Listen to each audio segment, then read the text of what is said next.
Here we are in the workshop again. Got the stove going, and we've got a Husky 3120 here. This is one that I showed, I think it's the last video, about the Proven turbine. Anyway, I've been asked to complete a rebuild on this. Somebody's had the top end off and fitted a new piston, but we've got the wrong circlips in there, and I don't actually know whether it will have an effect or not. The new circlips, as we'll see, are heavier, so it may very well change the balance of everything. So I'm going to try and get them out.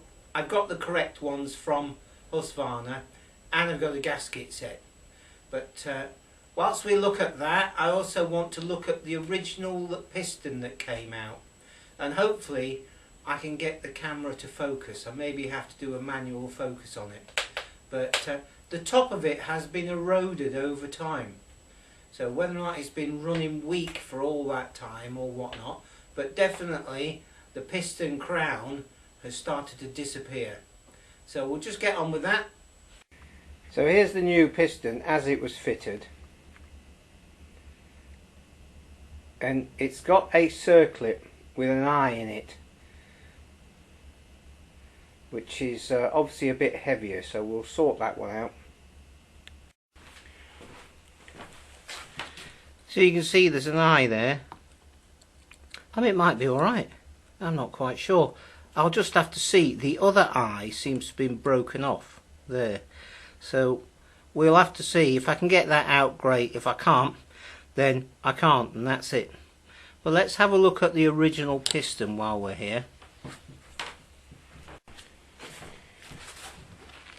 So as you can see here, it dips down, so it's been eroded away, and it's on the exhaust side by the looks of it, because the pins are at the back, so that's the exhaust face, and all the way along there it's been eroded away to the point where it's burnt through and down. So it's been running hot, probably lean or something like that, so it was just waiting to happen. Anyway, that's interesting. Let's carry on with the project.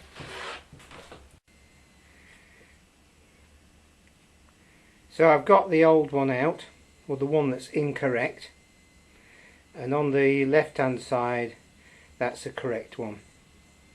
So I've got both of them out, so I'm going to fit them, but I'm going to fit them off camera because, as you appreciate, these can be a bit fiddly and you don't want to be thinking about anything else. But I've got a full gasket set, so we'll put new gaskets in this as well. I mean, it could have been leaking on the base gasket or something like that, which would make the make it run weak. All sorts of things. Could have had a partially blocked fuel filter, which again would make it run weak. But that piston has definitely been getting mighty warm for bits of it to start erode away. Like that. You can see the rim all the way around on that exhaust side. Anyway, we'll crack on with it. So there we can see the new circlip in place. Both sides are done. I'm happy about that. It's a lot better. Now when I started to investigate this saw, the cylinder was on there, but wrong circlips, this, that and the other. None of the bolts were tight, and also there was no oil on anything, so it had been put together totally dry, which is bad news. So I'm going to oil the big end, the main bearings, and the faces of the piston and the rings, just so that when it goes together there's a bit of lube before startup. So we've got a block here between the carb and the cylinder with a rubber seal round it and a gasket. So there's a gasket either side and they're different shapes. I've got new ones. and that hole there is where the crankcase vacuum goes through to this hole here, and that's the bit that operates the diaphragms in the carburetor. So these need to be in very good condition. We don't want to be losing vacuum and the carburetor not pumping properly. So the carburetor is bolted down with a bolt either side here, down there, and then these bolts run through the whole body and bolt the block to the cylinder. So hopefully that makes sense. I'm going to oil everything up now and put the base gasket on the cylinder with a bit of blue Hylamar. So I've just moved the carburetor a little bit out of the way, undone those bolts, just because I'm not quite sure how, never having done one of these before, it might be a bit tricky to get it all together. That's a bit of oil run down there to the main bearings, a little bit round the little end,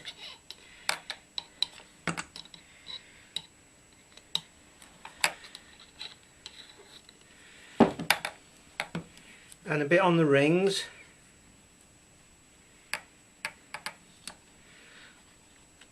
That'll be good. I mean, we don't want anything to run dry on that first few seconds of startup. That'll do. So here's the new cylinder, and the gasket has got a cut out there, and you go, which way does it go? It goes in line with that little hole there, which is bringing the vacuum again to that hole there.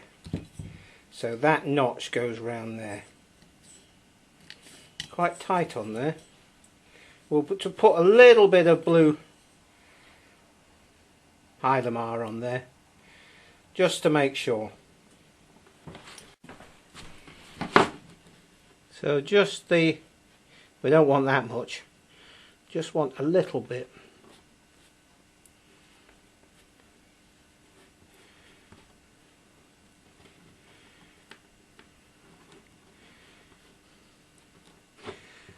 We don't want great big lumps of it blocking anything up, but just a bit like that, and then just poke that on there like that, making sure the holes line up. And as you can see, the vacuum hole is exposed there, and then we'll just put the merest wipe of this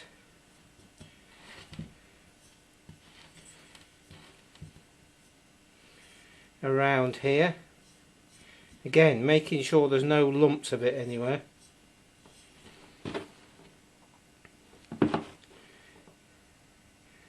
We don't want it sucking any air in. It's like on the Stihl 026s and that sort of size. If you get a saw that won't tick over very well, and it has been behaving very well, always check the 4 base bolts, because I've had known in the past where a saw will start alright but run erratically.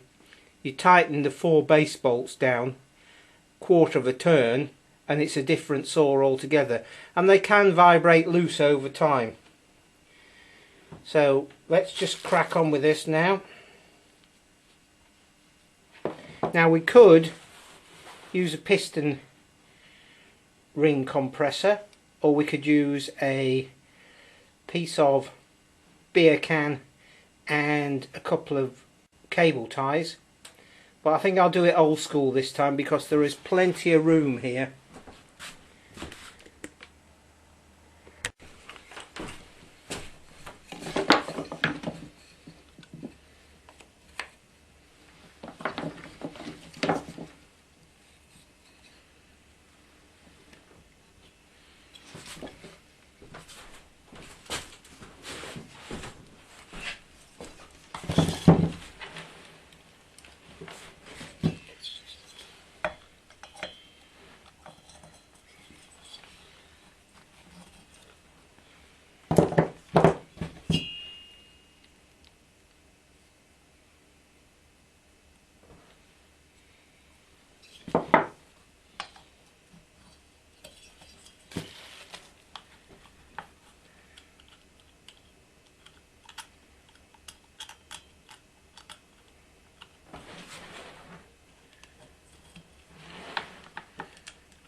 There we go.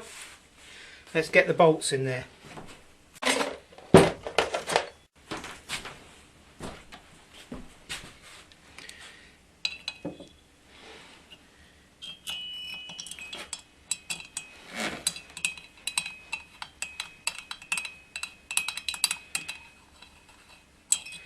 Start them all before you tighten any.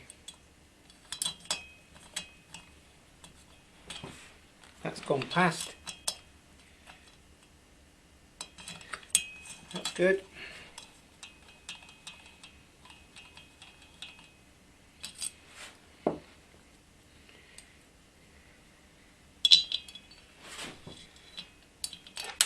Ah! So where's that gone? Oh, there it is. I can see it. Do with a magnet. I'll get that one in first. It would happen to be that back one, wouldn't it? Which is always the most difficult.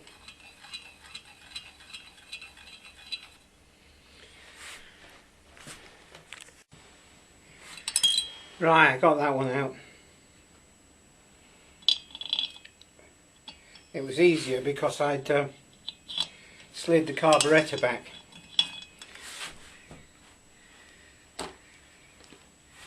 Can't see what's going on. Oh yeah, there we go. Now these have got to be tight.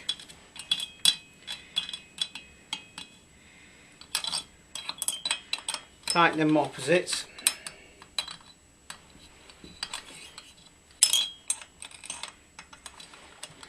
So you've got to have quite a long Allen key here. I'd say that's at least 4 inches long.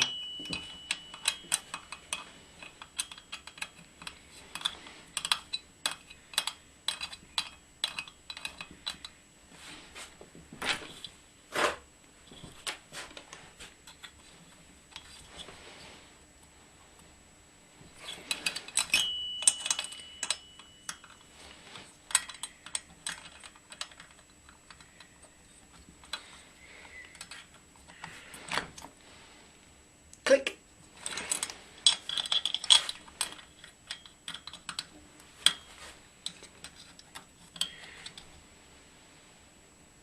Click. And I might go round these again when everything's settled down. Click. So that's that. Now we've got to think about the carburetor. I just need to set all this lot up. So I think I'll get the new gasket and a little dab of Hylamar on there, and the new gasket this side, and I think that vacuum can get blown out. It all wants just cleaning up, so I'm going to go off and do that. So I've just put a gasket either side of this, just held in place with Hylamar, and that recess there, that shoulder goes that side, goes on the carburetor side. So we need to pull these bolts through so everything can fit easily. I don't want to be knocking stuff, and of course everything's quite awkward because we've got a throttle cable there and the spark plug cable, HT lead. So let's just poke this in there like that, and that looks like it's the wrong way up.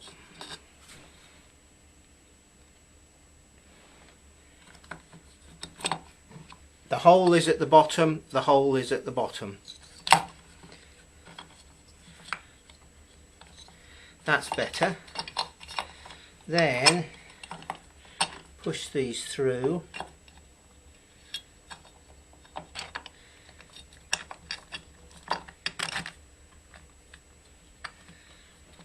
Right, and they should thread into the cylinder now.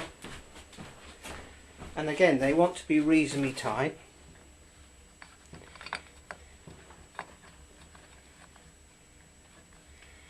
That's going. Let's get the other one started. That's going. Yep.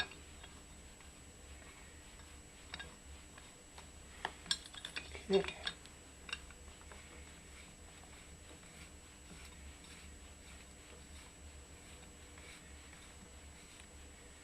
That's moving up all right.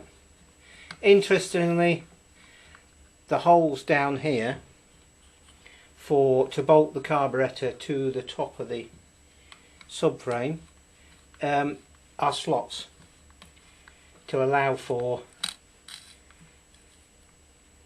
pulling this up tight to the cylinder. And we want it tight, but not hugely monster tight. Don't want to strip those threads.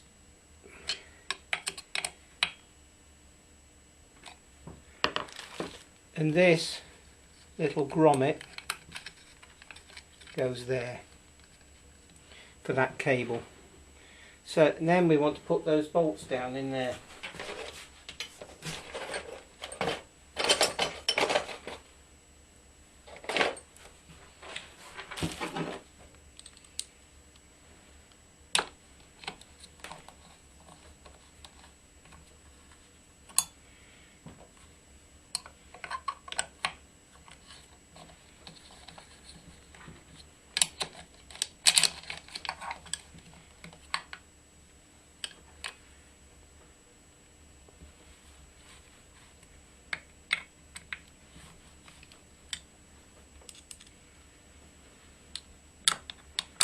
So I just had to back those bolts off because these wouldn't start.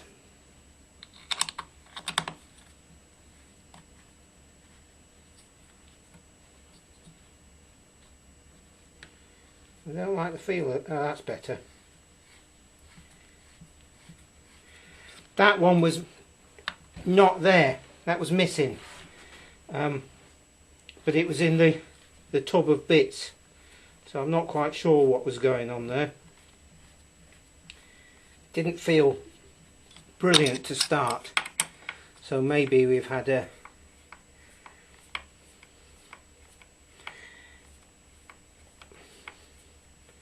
previous experience there, somebody else trying to have a go.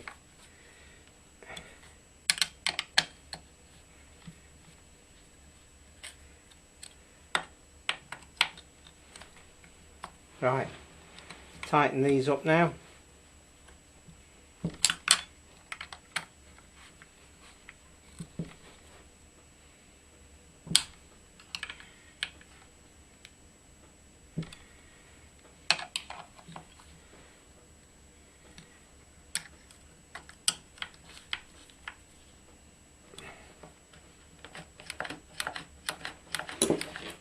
Yeah, I can see the butterfly moving in the carburetor, which is great, and the choke's working. Good. Maybe that cable might need a little bit, and that looks like that's extra oil pump there. Right, now we get on with the exhaust. So we got the bits for the exhaust with square headed bolts that just fit in there, which are absolutely brilliant. No threads in the aluminium. And the exhaust and the support bracket, and somewhere a brand new aluminium exhaust gasket. So we'll just put that together, and hopefully the nuts are, oh yes they are, brilliant, and 2 washers. Well, wonders never cease.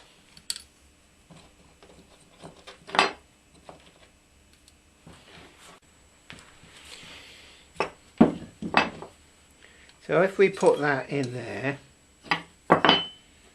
And where's the other bolt? There's the other bolt. And then we can just slide the exhaust gasket on. But first of all, I'm going to wire brush those threads off because they look particularly nasty. Right, that's that done. That's a bit better. Put this back together and put the gasket on. That holds those bolts in place.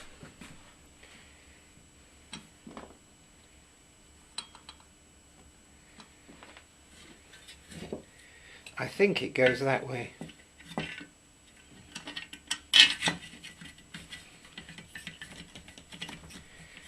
Okay, so we got a problem there. Let's just slacken these off.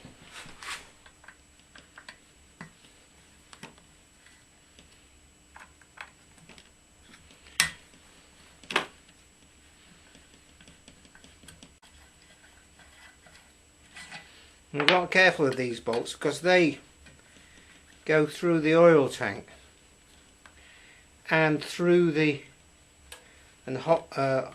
one of them holds the crankcase halves together, so you've got to be quite careful about that.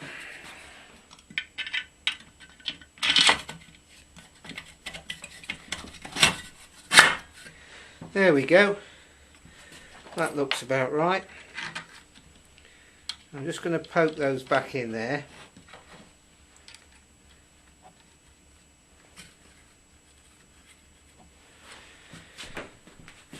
Okay, so that's that. And then this goes on there and bolts to, there should be some holes in the crankcase there. One there and one there. So that all bolts together, as you can see. But the thing to do here we go, is to put some copper slip on those threads. It's coppery sort of grease and it stops them seizing up. And I got this pot off a mate of mine and he must have been dead 10 years, so it's done a lot of sterling service. I'm just going to put those nuts on there off camera. So start them all before you tighten any.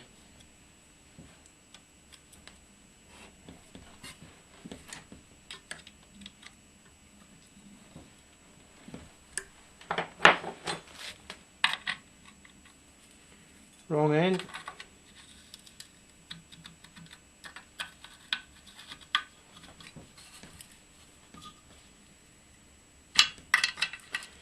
And then I don't want to forget to tighten those two bolts up that other side, or set screws, or whatever you want to call them. They've got the thread. One's got the thread all the way to the head, which means it's a screw, and the other one's got the thread stops short, which means it's a bolt. Now, one thing that's sort of interesting is, as I was putting that carburetor together, because I had to slacken things off to make sure that the two carburetor mounting bolts lined up with the holes in the base, I actually slackened off these 4 cylinder bolts just slightly, just to allow the cylinder a bit of wiggle room to make sure everything lined up properly. So when you're putting things together where you've not taken them apart, you've just got to watch for anomalies like that. Because the cylinder is bolted solid and the carburetor is bolted solid, and there's a solid block between them with gaskets, everything's got to line up nicely. Otherwise there'll be stresses and strains and possible air leaks. And interestingly, on this one,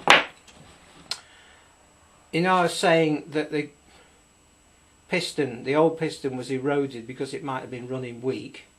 I looked in the fuel tank. There is no fuel filter on the end of the fuel pipe. I'll have to just point that out and say you need a new fuel filter before you even start. Maybe that the fuel filter was blocked, they took it off and then it all got forgotten and left and all those sorts of things. Anyway, put the air filter back on and the top and the spark plug, and another thing that we must do is swap over the decompressor. So here's the decompressor.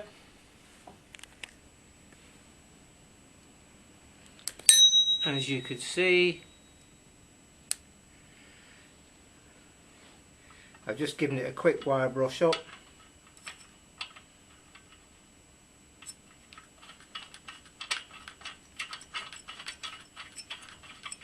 There doesn't appear to be a copper gasket underneath it, and there isn't anything in the gasket set. That'll do. That's that. Air filter.